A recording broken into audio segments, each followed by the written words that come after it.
Yes, before I fully start this episode of Epic Island Battle, tonight's battle actually has two different animations, two different animators that I want to give two big shout-outs to right now. Simple Star, for the first animation you will witness after the analysis, and the second shout-out goes to Green Lantern Spider-Man for the second animation you'll witness after the analysis. So big shout-out to Simple Star and Green Lantern Spider-Man for the animations. Let's get down to business. Hello and welcome, ladies, gentlemen, viewers from all around the world and all freaking ages. Welcome to the next episode of Epic Island Battle Tournament. When you think of hero, you think of Superman, Thor, heck, some of you might think of Goku as a hero. But when it comes to these two, when you actually take a glimpse at them, you're like, wow, these are heroes? Technically one of them is, folks. But we'll get more into the bald badass a little later. But for now, with all that being said, without further ado, let's get down to business. So I say we go ahead and start off with BARDOCK himself, the dad of Kakarot, aka Son Goku. You see, BARDOCK, he's the farthest thing from an actual hero. You see, he's a ruthless space pirate to most.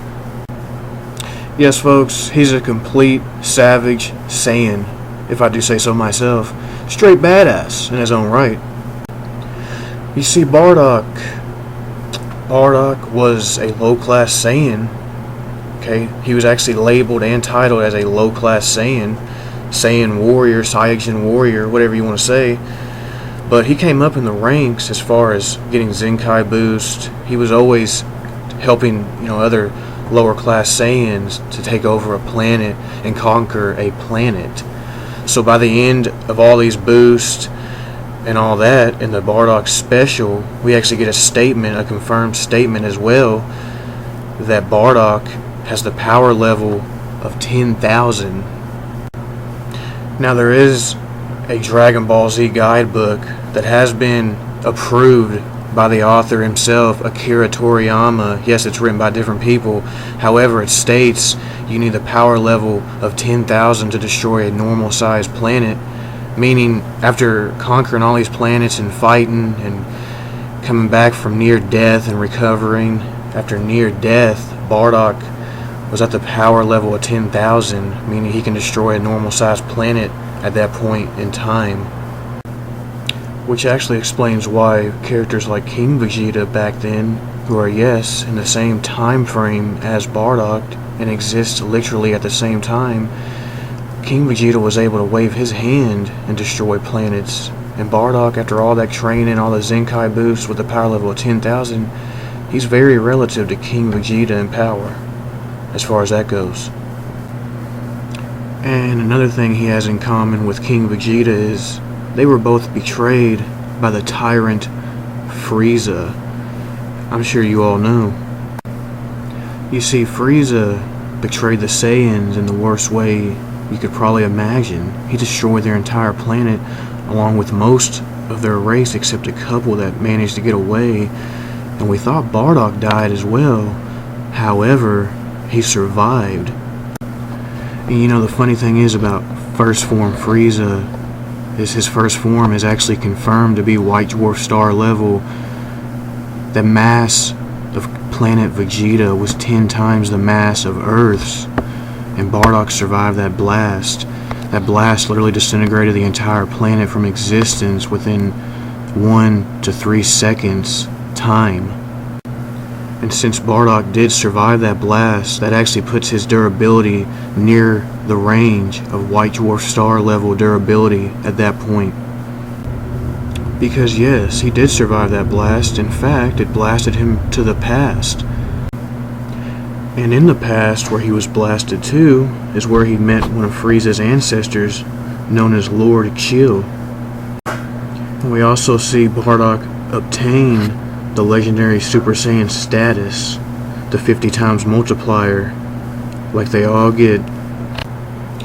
And after obtaining the Super Saiyan status and multiplier, he was able to go up against Lord Shield and actually take this planet buster down for the count, folks. And speaking of the Super Saiyan multiplier, on top of his base form already being a planet buster in its own right, that would make him multi-planetary once he obtains a Super Saiyan status and multiplier. And as far as his durability, that places him at large star level, possibly low-end multi-star level durability because of the Super Saiyan multiplier and him having survived that explosion on planet Vegeta. And as we know, going off Bardock's son, his oldest son Raditz, who's actually weaker than Bardock in power and speed, even Raditz can actually dodge light speed moving key attacks, like when he dodged Piccolo's special beam cannon, and he can actually fight around that speed too, showing us that even Bardock, being a low class Saiyan in his base form, is at least right above light speed as far as reaction and combat speed. And then you stack on the Super Saiyan multiplier, he's 50 times light speed at that point, at least. So altogether, folks, Bardock is a savage Saiyan warrior. He has a power level of 10,000 when he was in his base form before the explosion on planet Vegeta, which means he was a planet buster in his base form, folks. He obtained the legendary Super Saiyan status after surviving the explosion on planet Vegeta, which is a 50 times multiplier for all stats. He's above light speed. His most famous move and attack is his key manipulation attack known as the Riot Javelin. He survived a large attack, possibly white dwarf star level attack on planet Vegeta. He took down the planet busting Lord Chilled in his Super Saiyan form.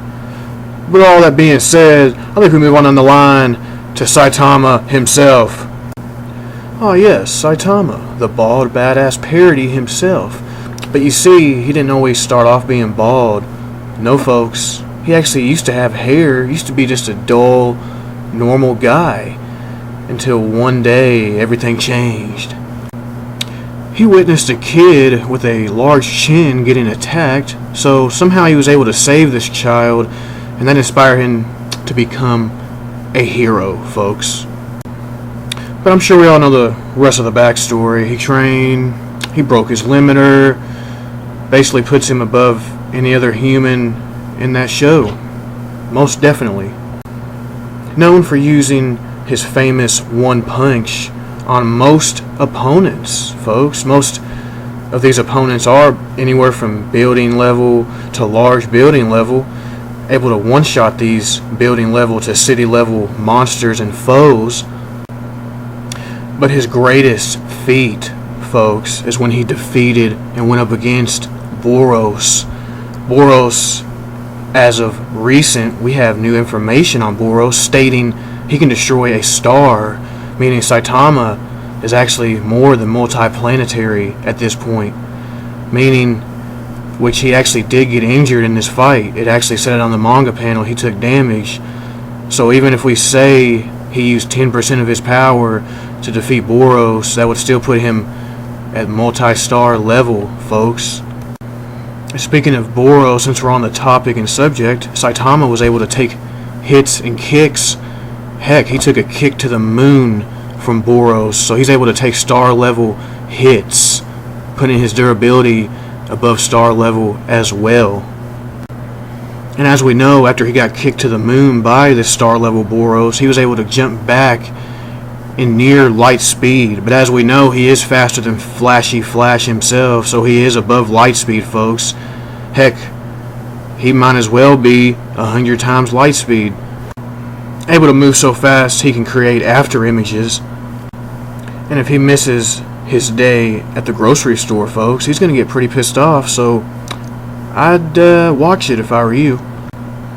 Now the thing is, Saitama has been on here once before. He's fought Vegeta on Epic Island Battle, so if you do want to hear a little more detail on Saitama's abilities and all that, go check out Vegeta vs. Saitama. Because altogether, folks, Saitama is the bald badass parody. He can one-punch all city-level foes and all building-level foes he comes up against.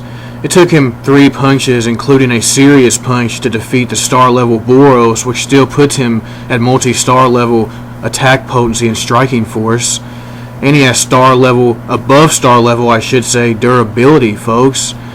And he's 100 times light speed. But with all that being said, with all this at his disposal, does Saitama have what it takes to take on BARDOCK? Well, folks, let's go ahead and find out.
And it looks like the bald badass himself won this episode of Epic Island Battle. He's back in the tournament, folks. But before I tell you why he won, I want to give the 2 biggest shout-outs to Simple Star and Green Lantern Spider-Man. 2 big shout-outs to the animators for today's battle, wherever you're at. So big thanks and big shout-out to Simple Star and Green Lantern Spider-Man. Go check them out and subscribe to them. On to business.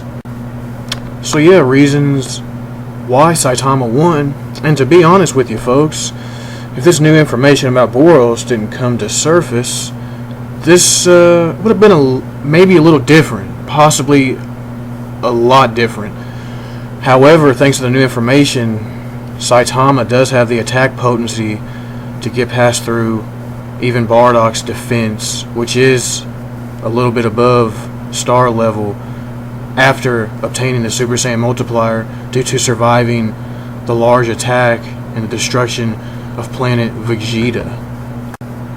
Along with Saitama's durability itself being past and above BARDOCK's attack potency, his striking power, and his power output, you could say. You know, you could argue the speed, they're on par as far as the speed goes. However, that's only going to prolong the inevitable, delay the inevitable, you could say. Because altogether, folks, Saitama does actually outclass BARDOCK if you're actually putting both of these at their best. Regular BARDOCK with his Super Saiyan multiplier against Saitama at his best. Saitama's multi-star level durability, multi-star level attack potency, 100 times the speed of light. BARDOCK, multi-planetary with a Super Saiyan increase, low multi-star level possibly, and at the very least 50 times above light.